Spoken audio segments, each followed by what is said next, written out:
New York City. Right now, today, there are 5 criminal organizations operating inside the city simultaneously. They have no office buildings, no stock listings, no annual reports, but at their peak, their combined revenue was larger than the top 10 American corporations combined. They didn't build that empire with guns. They built it with garbage, with fish, with numbers written on scraps of paper in the back of barbershops. 19 revenue streams, running simultaneously. Some of them hidden inside businesses you interact with every single day. And the most terrifying part, some of them are still running right now. This is how the New York Mafia makes its money. Picture this first. June 13th, 1983. A restaurant supply company in Queens called Bari. 5 men sit around a table. They are the bosses of the 5 most powerful criminal organizations in American history. The Gambinos, the Genoveses, the Luciuses, the Colombos, the Bonanos. They are not here to discuss violence. They are not here to order a hit or settle a dispute. They are here to divide the profits of an entire city's construction industry. Every building going up in New York, every crane in the sky, every ton of concrete poured into every foundation. A percentage of all of it flows through the men sitting at this table. The FBI has a listening device in the room. They hear everything. But to understand how 5 families sitting in a restaurant supply company came to own the bones of an entire city, we have to start somewhere much smaller. A street corner, a number, and a bet.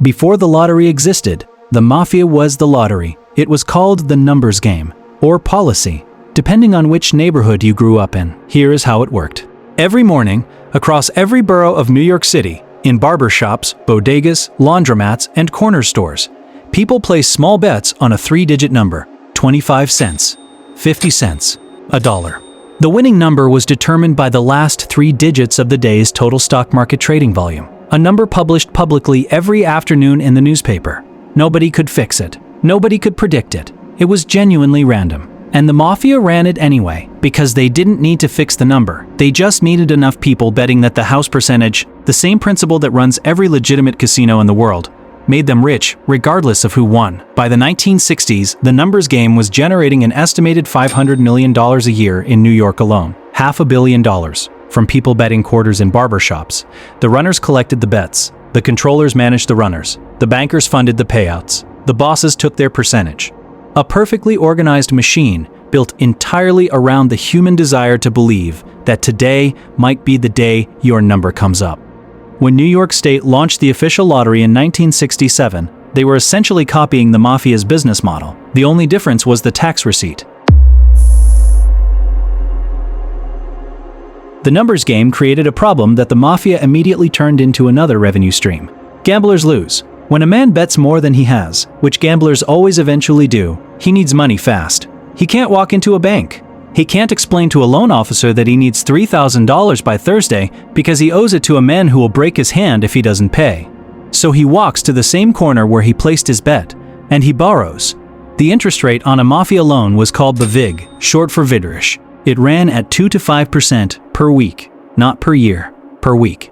Run the math. 2% weekly interest on a $10,000 loan. That's $1,000 in interest after 5 weeks alone, while the principal hasn't moved at all. By the end of a year, a man who borrowed $10,000 has paid back $30,000 and still owes the original $10,000. The largest loan sharking operation ever investigated by the New York Attorney General, connected to the Lucchese family, generated over $1 million in interest payments in a single year, from 47 victims. Average loan size, $30,000. Most victims never reported it, because the alternative to paying wasn't a collections call. It was a visit, and visits from these men left marks that lasted longer than debt. Beyond the numbers, the mafia ran illegal casinos, not in secret locations nobody knew about, in social clubs, back rooms, and private apartments across every borough. Poker games that started Friday night and ran until Sunday morning, craps, tables, and basements. Card games that required an introduction to attend and a percentage of your winnings to leave. But the bigger business was the bookmaking operation, the sports book. Every major sporting event in America, every football game, every horse race, every boxing match had a shadow economy running alongside it. Bettors called their bookmaker, placed their wager, and settled up on Monday. The bookmaker collected the losing bets and paid the winners, keeping a commission called the juice on every transaction. The genius of bookmaking is mathematical. A skilled bookmaker sets lines that attract equal money on both sides of a bet. When the action is balanced, the bookmaker cannot lose. He is collecting the juice regardless of the outcome. The Gambino family's bookmaking operation in Queens alone was processing millions of dollars in wagers annually by the 1980s. And when legalized online gambling arrived, the mafia simply moved the operation offshore. Costa Rica, Antigua. Websites registered to shell companies in jurisdictions where American law couldn't reach. The game never changed, only the server location did. Here is the revenue stream that most people overlook. It wasn't the drugs, it wasn't the guns, it wasn't even the loan sharking that built the quiet fortunes of the 5 families. It was garbage, rotting fish guts, grease-slicked cardboard, restaurant waste, construction debris, the kind of material that nobody wants to think about, which is precisely why nobody was watching who collected it. Private waste hauling in New York operated on what the mafia called the property rights system. Once a hauling company picked up the garbage from a business, that customer belonged to them. Forever. Nobody else could touch that route. New businesses opening in New York didn't choose their garbage hauler. They were assigned one, by men they never met, whose names they were never told. If you tried to switch haulers, your tires got slashed. Your loading dock caught fire. Someone came to see you in the back of your restaurant at closing time. By the 1970s, the Luces, Gambino, and Genovese families had locked down New York City's entire private waste industry. They ran a front organization called the Association of Trade Waste Removers, a fake trade group that set prices, divided routes, and punished defectors. When the FBI finally broke the operation in the 1990s, commercial garbage collection prices in New York fell by over $600 million. $600 million. That was the mafia tax on New York's trash. June 13, 1983. Back to that room at the Barry Restaurant Supply Company. The 5 bosses are dividing the proceeds of what investigators would later call the Concrete Club. Here is how it worked. In New York City, any construction contract worth between $2 million and $15 million was the exclusive property of a small group of mob-approved contractors. No legitimate company could bid on these contracts, not because they were legally excluded, because if they tried, their equipment got damaged, their workers got threatened, their project managers received visits. Every winning contractor paid 2% of the total contract value directly to the commission, the governing body of all 5 families. 2% sounds small. On a $15 million contract, that's $300,000 for a single job. The Jacob Javits Convention Center, one of New York's most recognizable public buildings, was overcharged $12 million for concrete alone because a mob cartel controlled every cement pour in the city. $12 million of taxpayer money poured into the mafia's pocket, hidden inside the walls of a building that hosts trade shows. Paul Castellano, boss of the Gambino family, controlled Local 282, the concrete drivers' union. With a single nod, he could order drivers to stop pouring cement, letting it harden in their trucks, shutting down every construction site in the city simultaneously, without paying the men in that room. Not a hospital, not a school, not an apartment building, not a highway. Everything standing in this city has their fingerprints on it. The construction racket was possible because of something deeper: union control. By the mid-20th century, the mafia had infiltrated almost every major labor union in New York City. The Teamsters, the International Longshoremen's Association, the cement and concrete workers, the sanitation workers, the garment workers, not as silent investors, as presidents, as officers, as the men who decided which workers got jobs and which job sites got shut down. A union presidency gave the mafia something more valuable than any single criminal enterprise: leverage. If you ran a construction company, a shipping company, a garment manufacturer, you needed labor. You needed workers who showed up. You needed trucks that moved. You needed loading docks that operated. All of that could disappear with one phone call. So companies paid, not extortion exactly. Labor peace money, a consulting fee, a contribution to a union benefit fund that somehow never seemed to benefit the workers it was named for. No-show jobs were another mechanism. A mafia associate gets placed on a union payroll as a consultant, a supervisor, a coordinator. He never sets foot on a job site. He collects a salary exceeding $400,000 a year, retirement benefits, health insurance, a pension, paid by the union, funded by workers' dues, flowing to a man who is sitting in a social club in Brooklyn doing nothing. Every restaurant in New York City needs fish. For decades, the Fulton Fish Market on the Lower Manhattan waterfront was the only place to get it.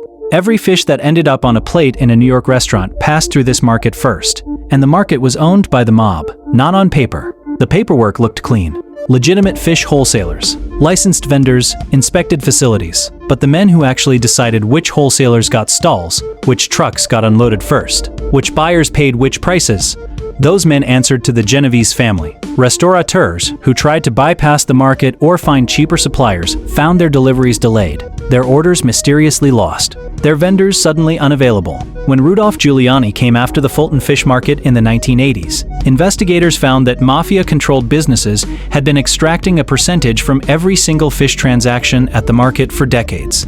Every piece of seafood, every oyster, every lobster, every fillet of sole.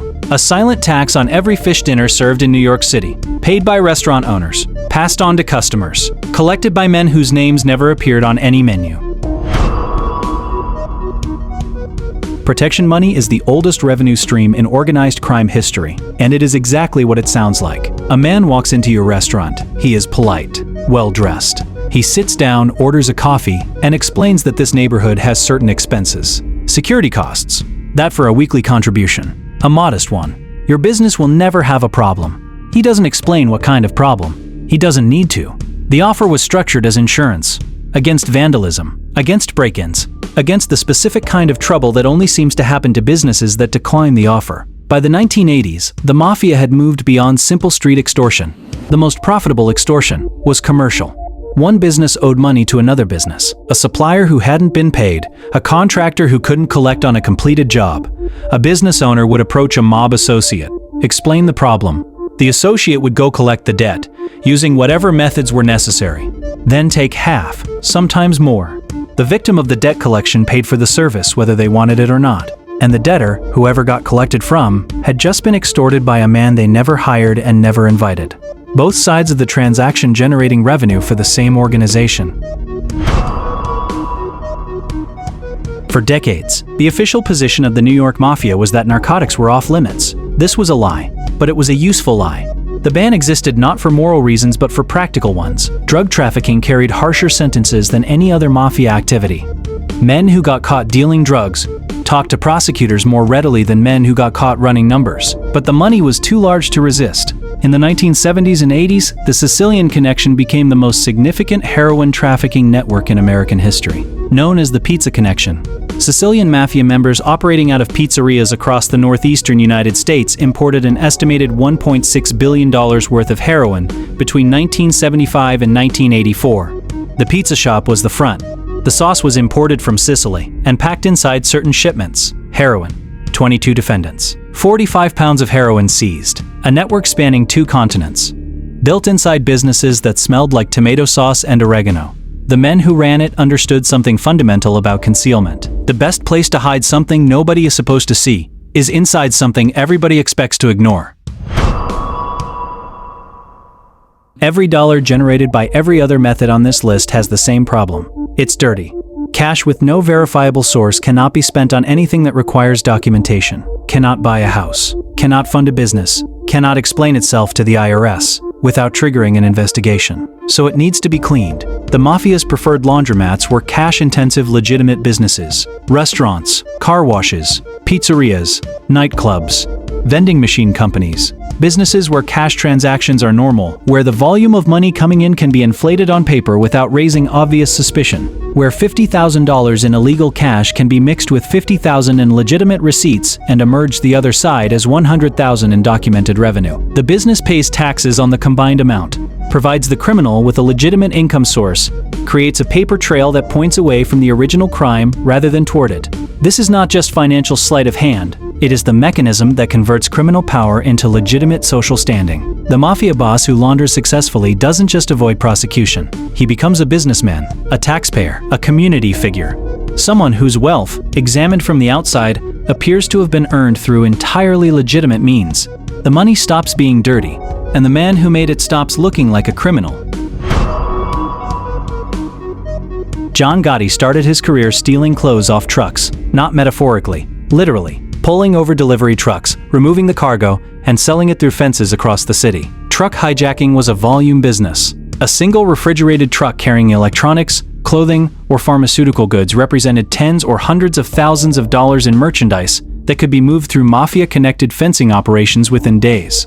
The more sophisticated version didn't require violence at all. A dock worker at JFK Airport or the Brooklyn waterfront was placed on a mafia payroll. His job, to quietly redirect certain shipments, to mark specific containers for delayed processing, to ensure that certain pallets ended up in the wrong location at the right time. The goods were never reported as stolen. They were reported as lost, missing, unaccounted for in transit. Insurance paid. The mafia sold. Everyone moved on. The Port of New York and New Jersey, still one of the busiest cargo ports in the world, was effectively a mafia-controlled shopping mall for decades. The International Longshoremen's Association ensured that the right men were in the right positions to ensure the right cargo disappeared at the right time.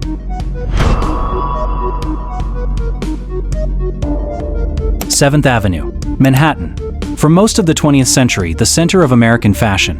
Every major clothing brand, every department store buyer, every designer label, and behind all of it, the mafia. The garment industry required trucks to move merchandise from manufacturers to showrooms to warehouses to retailers. Those trucks were driven by Teamsters. And the Teamsters in New York answered to men who answered to the five families. The arrangement was simple. You want your clothes to move on time? You pay. You want your delivery delayed while your competitors' racks are full and yours are empty the week before Christmas? You don't pay. Mob-connected factors, essentially lenders who fronted cash to garment manufacturers against future orders, also extracted interest at mafia rates on businesses that couldn't access conventional financing. The industry ran on debt. The debt ran through men whose other business was making people afraid. The label said, "Made in America." It didn't say who got paid to let it get there. In the 1980s and 1990s, the mafia discovered Wall Street, not as investors, as operators. The scheme was called the pump and dump. Mob-connected brokerages, small firms operating out of boiler rooms on Long Island and in Lower Manhattan, would acquire large positions in penny stocks.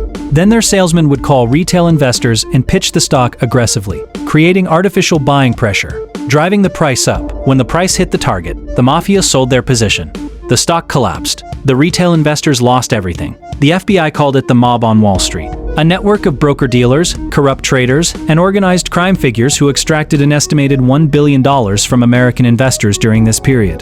The Colombo and Genovese families were both represented, using frontmen with securities licenses, legitimate-looking firms with legitimate-sounding names, operating out of offices that could have belonged to any brokerage in the country. The SEC eventually came. Men went to prison. The operation was dismantled, but not before $1 billion moved from ordinary Americans' retirement accounts into the pockets of men whose other business was loan sharking and truck hijacking. The two worlds were never as far apart as the building suggested. Counterfeit currency is one of the oldest crimes in recorded history. The mafia's version was industrial, printing operations producing tens of millions of dollars in fake bills, 10s, 20s, 50s, distributed through networks of street-level passers who spent the bills in small transactions across multiple cities. The challenge was always the paper. American currency uses a specific blend of cotton and linen that is controlled by the government. Getting paper that felt right, that passed the touch test of a cashier who had handled real money all day, was the technical barrier that separated amateur counterfeiters from professionals. The mafia's answer was the Sicilian connection again. Printing operations in Italy, paper sourced through channels that had nothing to do with legitimate supply chains.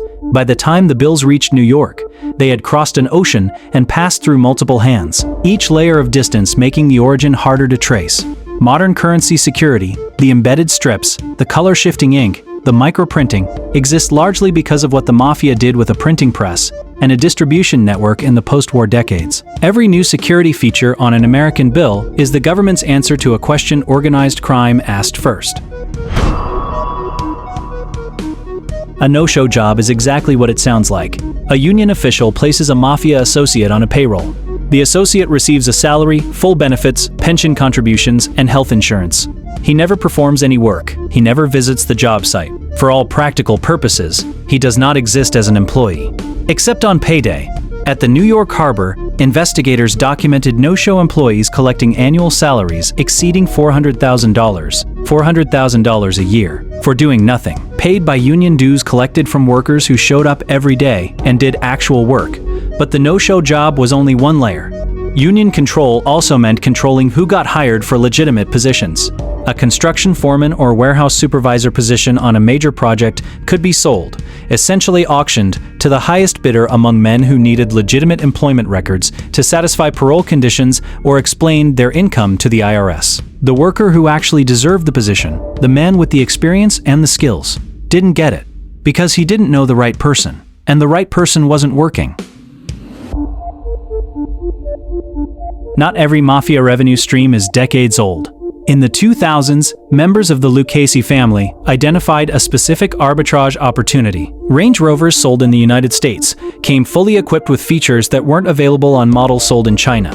The Chinese market wanted the American spec vehicle, and they were willing to pay significantly more to get it. The scheme worked like this. New Range Rovers were purchased or financed through American dealerships, sometimes using fraudulent financing. The vehicles were shipped to China before any payment defaults triggered attention. In China, they were sold for up to 4 times the American purchase price. A $100,000 vehicle, $400,000 on arrival, $300,000 in margin per car. The paperwork buyers signed at the dealership included a clause stating the vehicle would not be exported. The buyers signed it. Then they exported the vehicle. The mafia's ability to identify and exploit these kinds of regulatory arbitrage opportunities, finding the gap between what is legal in one jurisdiction and profitable in another, is what a former MAID member described as the organization thinking like an amoeba. Always changing shape, always finding the gap, always adapting. When the internet arrived, the mafia's bookmaking operation went global. Websites registered in Costa Rica, Antigua, jurisdictions where online sports betting was legal and American law had limited reach. The sites looked like legitimate gambling operations, and in their home jurisdictions they were, but their customer base was in New York, New Jersey, Connecticut. American bettors placed wagers online through these sites. The money moved through payment processors and cryptocurrency wallets designed to obscure the transaction chain. Winnings were paid back through the same channels. The Gambino family's Queens operation, shut down by federal prosecutors in 2008, was processing significant volumes of online wagers through a Brooklyn bar that served as the physical hub for a digital network. The bar had 2 businesses, drinks and sports betting processed through offshore websites. The internet was supposed to make everything more transparent. For the mafia, it just made the paper trail longer and harder to follow. The final evolution.